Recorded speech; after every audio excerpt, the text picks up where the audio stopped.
Pemirsa, Komnas HAM bersama 5 lembaga hak asasi manusia membentuk tim independen pencari fakta untuk mengusut siapa dalang kerusuhan demo pada Agustus 2025 lalu.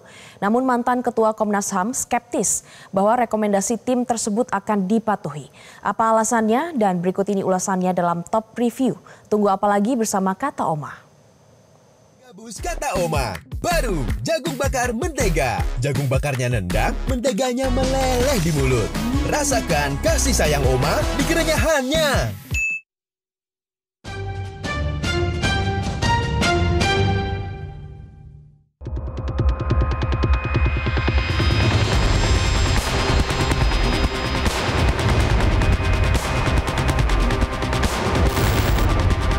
Hari Jumat 12 September 2025 lalu, Komisi Nasional Hak Asasi Manusia atau Komnas HAM bersama dengan 5 lembaga menggelar jumpa pers di kantor Komnas HAM Menteng, Jakarta Pusat.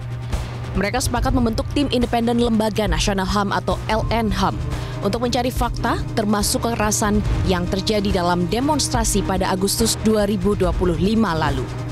6 lembaga nasional hak asasi manusia ini terdiri dari Komnas HAM, Komisi Nasional Anti Kekerasan Terhadap Perempuan atau Komnas Perempuan, Komisi Perlindungan Anak Indonesia KPAI, Ombudsman Republik Indonesia atau ORI, Lembaga Perlindungan Saksi dan Korban atau LPSK, dan Komisi Nasional Disabilitas atau KND.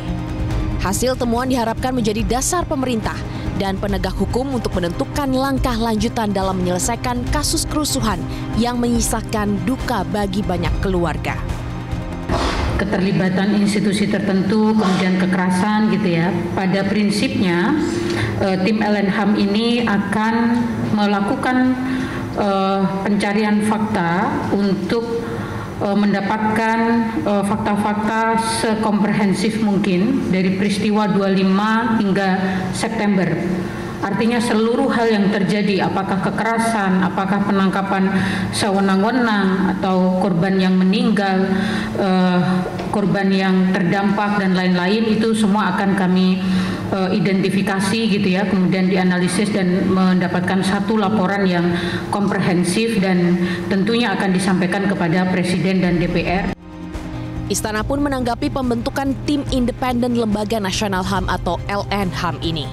Menko Bidang Hukum, HAM, Imigrasi, dan Pemasyarakatan Yusril Ihsan menyebut jika pencarian fakta hanya menyasar apa yang sudah menjadi tugas polisi, maka hasilnya tidak akan maksimal.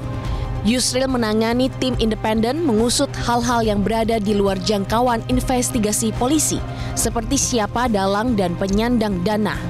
Bahwa mungkin jangkauan dari kepolisian sebagai penyidik itu tidak sampai lari ke politik misalnya ya, siapa yang dalam politiknya, siapa dana apa di luar negeri segala macam. Bagus juga kalau dibentuk tim independen itu untuk melangkah lebih jauh, menyelidiki misalnya fokus ya. Fokus bukan lagi menangani siapa yang menggebuki tukang ojek di Makassar sampai meninggal ya. Siapa yang melakukan penjarahan, siapa yang membakar. Nah, kalau itu kan sudah lebih konkret ditangani oleh polisi. Kalau tim independen ini akan bekerja menyelidiki lebih jauh daripada itu untuk mengungkapkan sebenarnya siapa dalang semua ini, di balik semua ini, siapa penyandang dananya, apa yang mereka lakukan di dalam atau di luar negeri, apa rencana mereka. Saya salut dengan tim itu dan memang lebih baik tim itu dibentuk kalau tugasnya seperti itu. Dan nanti kita akan lihat hasilnya. Kalau timnya itu bekerja bagus, syukur alhamdulillah. Nah, kita harapkan jangan pula tim dibentuk tapi hasilnya mengecewakan kita semua. Komisi Kepolisian Nasional atau Kompolnas juga menyebut bahwa kepolisian sudah terbuka dengan menyebut berapa jumlah yang ditahan. Kepolisian sudah melakukan pertemuan dengan Komnas HAM, KPAI, dan lain sebagainya. Karena itu, temuan tim independen nantinya harus diletakkan dalam konteks yang tepat. Pertanyaannya malah ya harus terbuka, mau nggak mau dia harus terbuka, kepolisian harus terbuka, bahkan beberapa langkah ya menyampaikan jumlah angka siap yang ditahan dan sebagainya sudah dimulai, dan kami juga dapat update misalnya juga mengadakan pertemuan dengan KPAI, dengan Komnas HAM dan sebagainya. Nah, memang harus terbuka, enggak boleh enggak terbuka, dan semangatnya saya kira harus terbuka. Namun apa yang terjadi pada aksi akhir Agustus lalu dinilai bukan aksi demonstrasi biasa. Diduga ada pihak-pihak yang terlatih yang sengaja melakukan rusuh. Ketua PBHI Julius Ibrani menilai bahkan ada indikasi operasi yang sistematis. Di lapangan kami melihat beberapa kelompok yang berani dengan sengaja memprovokasi aparat keamanan negara, sebagiannya polisi, BRIMOB, dia dipukul, kemudian dia bawa pisau belati, batu di tasnya, dia bawa botol molotov segala macam. Ini bukan orang-orang biasa, Vera. Kita sudah melihat ini di tahun 98 seperti apa, kita melihat sebelum-sebelumnya seperti apa. Kita harus tegaskan, kalau 5 komisi negara ini turun, maka dia tidak memeriksa luka luar, luka lecet, tidak.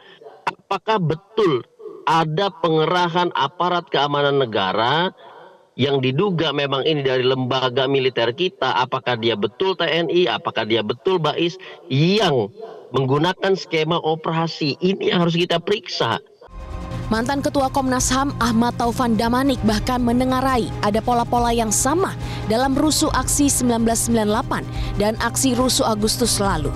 Dia melihat aksi rusuh yang dilakukan setelah jam 5 sore, setelah mahasiswa dan masyarakat sipil hendak bubaran aksi. Bahkan perlu dilacak sebetulnya, karena pola-polanya ada kemiripan.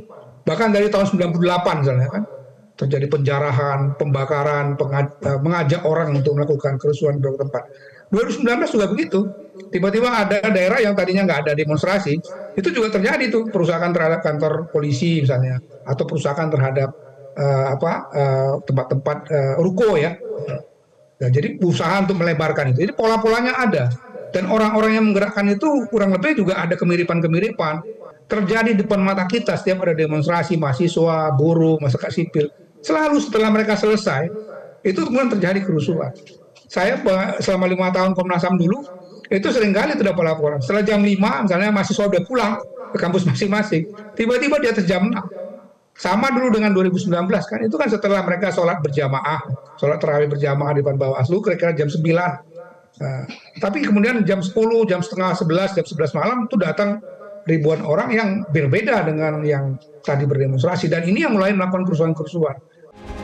Mengenai efektivitas tim independen, Ahmad Taufan Damanik menyebutkan bahwa maksimal yang bisa dilakukan adalah menghasilkan rekomendasi yang ujungnya tidak akan ditindaklanjuti. Memang baru kali ini ya ada yang satu tim dibentuk oleh Komnas HAM bersama 5 lembaga yang lain. Tapi harus diingat bahwa Komnas HAM yang paling kuat di antara 6 itu karena punya wewenang untuk investigasi. Tapi sekuat-kuatnya Komnas HAM itu hasilnya adalah rekomendasi. Saya punya pengalaman tahun 2019 kerusuhan yang di Bawaslu itu. Ada 10 yang meninggal, ditembak jelas. Jadi korban itu adalah korban tembakan semuanya. 9 di Jakarta, 1 di Pontianak. Sampai hari ini nggak ditemukan pelakunya. Dan saya nggak melihat ada upaya yang serius untuk mencari siapa sebetulnya pelakunya. Sejalan setelah kemudian terjadi negosiasi politik ya, di antara 2 yang bersaing dalam Pilpres tahun 2019 itu, Pak Jokowi dengan Pak Prabowo. Nah, berapa kali pertemuan termasuk dengan Kapolri waktu itu, saya minta supaya ini diteruskan. Tapi ya tadi, wewenang Komnas HAM itu sampai pada tahap rekomendasi. Bandingkan dengan peristiwa Mei 1998. TGPF itu langsung di bawah arahan Presiden Habibie kan. Hasilnya kan kemudian dia diteruskan menjadi satu apa yang disebut sebagai pro justisia yang kemudian menghasilkan satu kesimpulan mengenai adanya pelanggaran HAM yang berat misalnya. Meskipun juga masih mentok di Kejaksaan Agung dan sampai sekarang belum ada yang diadili oleh peristiwa itu. Tapi setidak-tidaknya lebih maju kalau seandainya ada campur tangan dari Presiden. Kendati demikian, setidaknya temuan yang akan dihasilkan akan menjadi informasi penting bagi publik mengenai apa yang sesungguhnya terjadi. Sebab hingga hari ini publik masih disodori berbagai informasi yang simpang siur.